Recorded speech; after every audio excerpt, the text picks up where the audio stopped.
You know, I was thinking about what I wanted to say for this intro, but instead, just listen to this. Well, folks, time is running out. The time for excuses is all over. It all comes down to this final weekend. It's a double elimination bracket.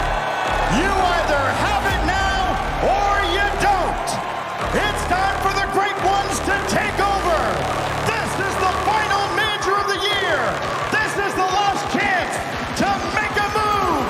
And Boston, this is Rocket League! Being in the arena for this moment is honestly one of the coolest things I've been a part of. And shout out to the GOAT Stacks, because intros don't get much more hype than that. But with that said, let's get into the recap.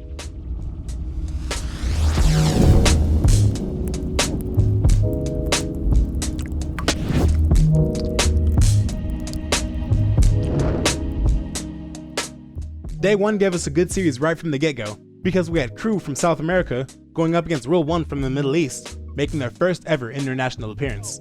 And the series was really tight with 3 of the 4 games going in overtime, but Rule 1 got the really impressive victory in 4 games and got their major off to a really hot start.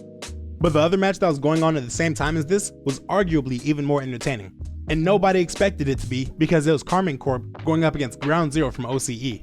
And since that region's had a really tough time on land recently, pretty much everybody expected this series to be extremely one-sided. But after a 1-0 victory and a 2-1 victory, Ground Zero were actually the ones that got off to a hot start. But then K-Corp decided enough was enough, and over the last 3 games, they outscored Ground Zero 11 goals to 1 to pull off the reverse sweep. Next up, Team BDS, who were making their first land appearance of the season, with the exception of Rise of course because he was making his 3rd land appearance this season, all of them with different teams, and they were going against the fall major champs Gen G. And while Gen G got the game 1 win by a score of 4-0, BDS proved to be too good for them, and they won the next 3 games to win this series in 4. Then after Ground Zero's loss, OCE had a chance at redemption, with Power going up against Space Station. And while Power did put up a pretty good fight, they ended up losing this series in 4 games. And this meant that Ground Zero would go up against Power in the first round of the lower bracket, with the winner of that match being locked in for the World Championship, and the loser, in all likelihood, being eliminated. Going into Complexity against Team Liquid, on paper, this was probably the tightest match of the entire first round. And it ended up being the tightest series on the field too, because along with K-Corp against Ground Zero, this was one of only 2 series this round that made it all the way to 5 games. But with the dominant performance in that final game, Complexity pulled out this series and went on to the next round. And while that match was arguably the tightest on paper, the next match was without a doubt the farthest apart on paper, because you had Team Vitality, the 3-time Spring Regional Champion, going up against Elevate, the APAC representative. And the series started off about how you would expect, with Vitality dominating Game 1. But to a lot of people's surprise, Game 2 was a lot closer, because that game went all the way in overtime. And after nearly 4.5 minutes in that overtime, Cammy throws an infield pass to Realize, who puts in a perfect shot off of the crossbar and gives Elevate the game win, giving the APAC region their first international game win all season. And they did so over the heavy tournament favorite. And while 1 game win was already crazy enough, 2 game wins would have been unthinkable. And yet, Game 3 also went in overtime, giving Elevate a great chance to go on series point. But about a minute into the overtime, Vitality got the goal and they went up to series point. And after 2 close games in Game 2 and Game 3, Vitality re-established their dominance and they got a comfortable Game 4 victory to finally knock Elevate into the lower bracket and move on to the next round. But even with this loss, Elevate had to be very happy with how they played. And I hope Realize was especially proud, because in the 4 games, he got 4 goals, 2 assists, and was involved in every goal that Elevate scored that series. Next, we had South America fight to stay in the upper bracket, with NIP going up against Optic Gaming. And while NIP did put up a really good fight, Optic ended the series with a 2-0 win in Game 4 and won this series by a score of 3-1. And for the last match in this round, we had Furia going up against Moist. Furia got off to a fast start with a 4-0 victory in Game 1, but Games 2 and 3 were a lot tighter, with both of them going into overtime and both of them going to Moist. And in Game 4, Moist got an emphatic response to Furia's dominant Game 1 victory by getting their own dominant Game 4 victory. And just like so many other series in this first round, this one also ended by a score of 3-1, with Moist going on to the next round and Furia going to the lower bracket. But before we could end Day 1, we had to go all the way to the end of the second round in the upper bracket too. And the first match we had in this round was Rule 1 against BDS. The 2 teams looked pretty evenly matched on the field, with Game 1 and Game 3 going into overtime. with Game 3's overtime lasting for over 7 minutes. But even though they were close, BDS proved to be the better team, and they got the 3-0 sweep. And this match was followed by North America's 1 seed, Space Station, going up against the Winter Major champions, Karmine Corp. Space Station got the Game 1 win in overtime, which would be their only game win of the entire series, because Karmine Corp would take the next 3 and win the series in 4 games. So now, along with Furia, the top 2 seeds in North America were both knocked down into the lower bracket. Optic had a chance to keep North America in the upper bracket when they went up against Europe's 5th seed, Moist.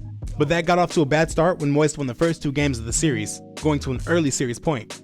Then Optic won Game 3, and then they took Game 4 all the way into overtime, with that overtime lasting for over 5 minutes. But Joyo hit the ball off the back wall into Cash, who slotted it into the left side of the net, giving Moist the series win and knocking yet another North American team into the lower bracket. And now with this, North America only had 1 more chance to keep a team in the upper bracket, and that team was Complexity, who was very capable of getting a win, but the team they were going against was Vitality, who would be very hard to beat. But Complexity put up a really good fight, and heading into Game 4, they were actually winning 2-1. But after a kickoff goal for Vitality in the Game 4 overtime, this series would be decided in Game 5. And that Game 5 gave us one of the craziest moments of the entire tournament. The score was tied at 0-0 in overtime, and CRR and Razebull got a really nice 1-2 passing play to head down the field. And with Zen's clear going right into AJG, the net was wide open for him to finish off the shot and get the series win for Complexity. But with the open net to shoot at, his shot goes right into the post. And since CRR and Razebull were so heavily committed to the offensive play, they can't turn around in time to stop the counterattack. So what should have been an easy goal for Complexity turned into an easy goal for Vitality, giving them the series win. And now with this result, all 4 teams that made it into the upper bracket semifinals were all from Europe. And at this point, a lot of people started calling this the 4th EU regional. And with the games going the way they were, it was very hard to disagree with that. But with the upper bracket being dominated by Europe, as we got into day 2, there was still 1 European team that had to deal with the lower bracket. And that was Team Liquid, who on the first match of the day would go up against Elevate, who suddenly had higher expectations after their really surprising performance against Vitality. But unfortunately for them, this series against Liquid brought them right back down to earth. Liquid won this series in the 3-0 sweep, and they outscored Elevate 11-2 in the 3 games. So Elevate was the first team to be officially eliminated from the tournament. But even with the tough loss that they took to Liquid, I think they put themselves in a really good spot heading into the World Championship wildcard, or at least as good of a spot as they can be in. Next, we had Gen G going up against Crew in a battle for survival. And after Crew made it into the top 8 of the Winter Major, if they wanted to repeat that in the spring, they would need to start off that journey by getting a win here. But Gen G didn't let that happen, as they took games 1 and 2 and went on to win this series in 4 games. But now, we had what was the most important match of the entire round, because the 2 OCE teams, Power and Ground Zero, were facing off against each other, with the winner going to the World Championship. And in all honesty, Power had control of this series the entire way. After a comfortable Game 1 victory for Power, Ground Zero eked out a 1-0 win in Game 2, but Games 3 and 4 were again comfortably in favor of Power. So Power locked in their spot of the World Championship, locked in their spot of the next round, and unless Power made it all the way to the top 3 in this tournament, Ground Zero had played their last game of this season. And for the last match in this round, we had a matchup between 2 Brazilian rivals, with Lost on Furia going up against his 2 former teammates from the fall split, in Astramic and Bems representing NIP. Even though Furia came in as a heavy favorite, Game 1 showed how tightly matched these 2 teams really were, because that first game gave us an overtime that lasted for almost 6 minutes, but Nip got that win to get the early series lead. Then Game 2 gave us another close one, but Nip again got the game win, and they got an early series point. Furia clawed their way to a 1-0 win in Game 3, but then ultimately, Nip got the job done in Game 4, and they got a shutout win in the final game to knock Furia out of the bracket in the first round, which was just so sad. And to make matters even worse for this team, heading into this event, North America had 6 spots at the World Championship. And to get into the top 6, Furia had to do 2 things in this tournament. 1, they had to finish above Optic, and 2, they had to make it into the top 8, which would give them enough points to overtake version 1. But now that they lost here, they wouldn't be able to do either of those things, and their World Championship hopes officially came to an end. But on an unrelated note, with that series also ending by a score of 3-1, you might be thinking that there were a lot of 3-1s in the early rounds, and you would be absolutely right. In a best of 5, there are 3 possible outcomes. You can get a 3-0, a 3-1, or a 3-2. So far we had played 16 series. 3 of them ended in a 3-0 sweep, and 2 of them went the distance, ending by a score of 3-2. And the other 11 series ended by a score of 3-1. meaning that 69% of the games in the first 3 rounds of the tournament ended with the scoreline. Now, of course, that stat doesn't actually mean anything, but I thought it was kind of cool and, a little funny. But I also bring that up now because in the next round, we will see a lot more Game 5s, and that started with Optic against Team Liquid. Being the only European team in the lower bracket, you knew for sure that Liquid didn't want to get knocked out this early, and they got off to a hot start by winning the first 2 games. But Optic swung back in the next 2 games, winning both of those to set up a reverse sweep as we head into Game 5. But Liquid pulled out a hard-fought victory in that final game of the series to get their first win over a North American team this season and ensure that all 5 European teams would be in the top 8. And just like Furia before them, this loss took Optic out of the World Championship race, because they also had to finish within the top 8 to overtake version 1 in points. But now version 1 spot in 6th place was safe, and if NA could hold on to all 6 of their world spots, then we would see V1 at Worlds. But it was only getting harder for North America to hold on to those world spots because teams kept falling out, and in the next match we would lose another one, with Space Station going up against Gen G. Space Station got the early edge by going up 2-1 heading into Game 4, but with the goal from apparently jacking the Game 4 overtime, Gen G held on tight and brought us to a decisive Game 5. And after a back and forth series, Gen G scored the first 3 goals of this game, and they rode that momentum all the way to the end. And with Gen G knocking out Space Station, North America's 5th seed officially eliminated their 1st seed. Because the next match was Rule 1 from MENA going up against Power from OCE, to see which one of those teams would make it into the top 8. Power got off to a perfect start by winning the first 2 games of the series by a score of 1-0, putting them in position to get a perfect sweep. But instead of getting that perfect sweep, the rest of the series got really ugly for Power. Not only did they lose the next 3 games on their way to getting reverse swept, but in those 3 games, they got outscored 15-4, including getting Brazil'd in the final game, losing by a score of 7-1. So Rule 1 went on to the top 8, Power got knocked out of the tournament, and it became official that we would not see Ground Zero in the World Championship. And now for the last match of this round, and of this day, we had one more South American showdown, with Complexity, the team with South American roots, going up against NIP, the last team representing South America in this major. Game 1 was tightly contested, with that game's overtime lasting for over 3.5 minutes, but AJG got a little bit of redemption for his miss against Vitality, and he scored the game-winning goal in Game 1. And this would end up being the only close game of the entire series, because games 2, 3, and 4 were all blowouts, where the winning team won by 4 goals. NIP took Game 3 by a score of 5-1, but Complexity won Game 2 and Game 4 in 4-0 shutouts.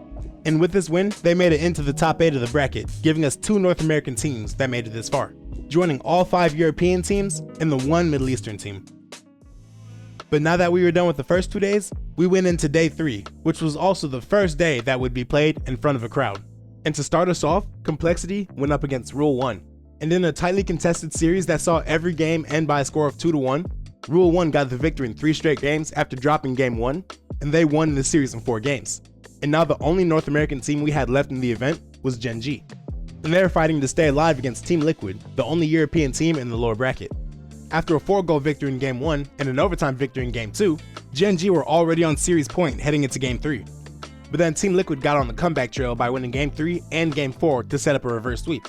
But Gen G held on for the Game 5 victory, and they ensured that Team Liquid would be the first European team to be knocked out of the tournament.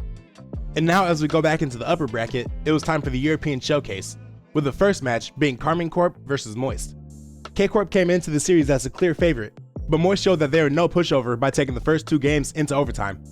But K-Corp still got both of those victories, and that was a trend that they continued for the rest of the series, with Moist only being able to get the win in Game 4 as K-Corp went on to win the series 4-1, locking in the first spot in the upper bracket final. And the second spot of that match would go to the winner between Team Vitality and Team BDS. Since they had such a strong split, on paper Vitality might have been the favorite, but with their shaky victories against Elevate and Complexity, on top of Team BDS featuring certified Landboy Rise, and one of the best players of all time in Monkey Moon, on top of the ultimate wildcard in Seiko, BDS had just as good of a chance of pulling out this series. And they showed how strong they can be by winning the first 3 games in very convincing fashion. Vitality clawed their way to a Game 4 overtime victory, but that would be their only win of the series, with BDS winning the Game 5 overtime, and sending the tournament favorites down into the lower bracket. And now as we transition back down into that lower bracket, the next match we saw was important for a bunch of teams. With Rule 1 going up against Moist, the winner of this match would determine who we would see in the World Championship.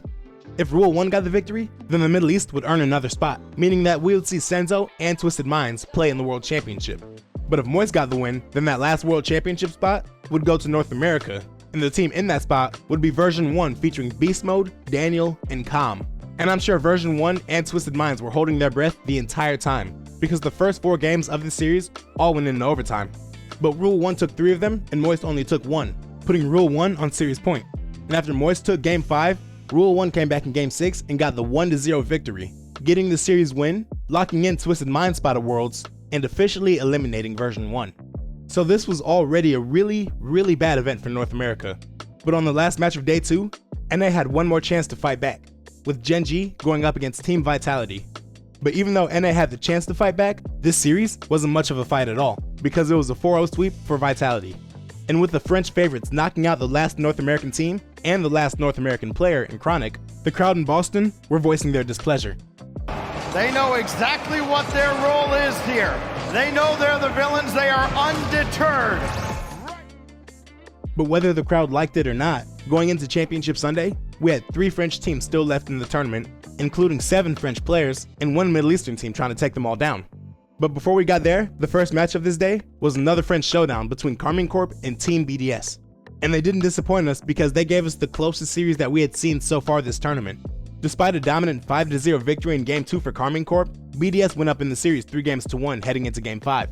But after K-Corp bounced back with wins in Game 5 and Game 6, we would go on to our first Game 7 of the entire tournament. And during the timeout that was called before that Game 7, it became clear that BDS had won over the crowd.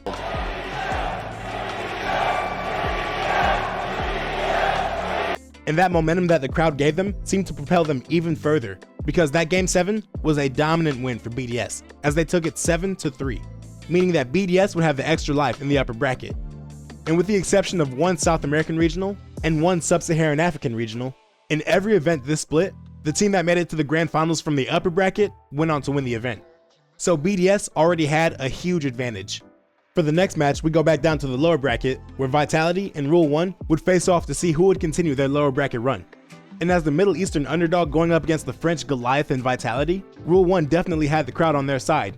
And it seemed like they needed the extra push, because this match started off extremely tight. The first 3 games all went into overtime, and the Game 3 overtime set the record for the longest that we've ever seen at an RLCS LAN, lasting for 12 minutes and 2 seconds. But Vitality got the win in all 3 of those games. So if Rule 1 wanted to pull out this series, they would need to do so with a reverse sweep. But in Game 4, Vitality scored 3 goals in the first 2 minutes, and that was all they needed to lock up this game and eliminate Rule 1 to move on to the next round. So now no matter who won this tournament, it would be a French org with predominantly French players, showing just how strong France is when it comes to Rocket League. And we got yet another showcase of that strength in the next series with Team Vitality going up against K-Corp. And these teams gave us another good series. The teams traded tight victories at the start of the series, and we went into Game 5 tied up at 2-2. But then Vitality got the biggest win of the series by winning this game by a score of 5-1, going up to match point and getting 2 chances to win the series. Game 6 went all the way into overtime, but Itachi had a great setup to get the ball infield to Exotic, who took the shot and scored the game-winning goal to bring the series to Champions Field. And with this final game starting off with 2 Vatira solo goals, it looked like that was going to be all she wrote for Vitality. But they showed their resilience and they scored 2 goals in quick succession, giving us a tie that would last for the rest of regulation and send this final game of the series into overtime. But right off the overtime kickoff, Alpha beats Exotic to the ball and he puts the ceiling shot into the net, giving Vitality the series win and putting them into the grand finals against BDS. And immediately after this goal was scored, Vitality was rallying the crowd behind him and they were buying into it. But in this post-game interview, Farah made a request that would make the crowd buy into them even more. Root for us, and in exchange, I will trade my Vitality flag against an NA flag if anyone has it right now. I will trade it and I will wear it, walk out on stage if you guys cheer for us for the first series, just to help us get the bracket result. And sure enough, as Vitality walked out for the grand finals, not only was Farah holding an NA on top sign, but all 3 Vitality players walked out with an American flag. And I'm not even sure if the stream did it justice, because when Vitality walked out like this, the crowd started going crazy. Earlier in this tournament, Vitality was just the French favorite that the American crowd didn't want to cheer for. But with just one interview, the crowd saw them as honorary North Americans, and they were completely on their side for the grand finals. And Vitality would need that boost, because in order to walk away as the major champions, they would need to take down the reigning world champions Team BDS in 2 straight best of 7s. But they got off to a great start, because after the teams traded close victories in the first 2 games, Vitality dominated the next 2, winning Game 3 by a score of 4-1 and Game 4 by a score of 5-1, completely controlling the momentum of the series. And while BDS did get their own strong shutout win in Game 5, Vitality finished the job with their own shutout win in Game 6 to complete the bracket reset and give us one more series to determine the Spring Major champions. In Game 1 of the bracket reset series, BDS struck first by winning that game 2-1, but Vitality came back in Game 2 and won with a 1-0 shutout. And the pivotal Game 3 to see who would go up 2-1 in the series was even tighter, going all the way into overtime. But after a poor touch from Seiko, who was the farthest man back, Zen got a wide open net to shoot at, and he scored it to give Vitality the 2-1 series lead. And then from that point on, this series was all Vitality. In Game 4, they scored the first 3 goals of the game, and they went on to win that game 3-1. And while Game 5 started off as a close one, by the end of it, it was even more lopsided.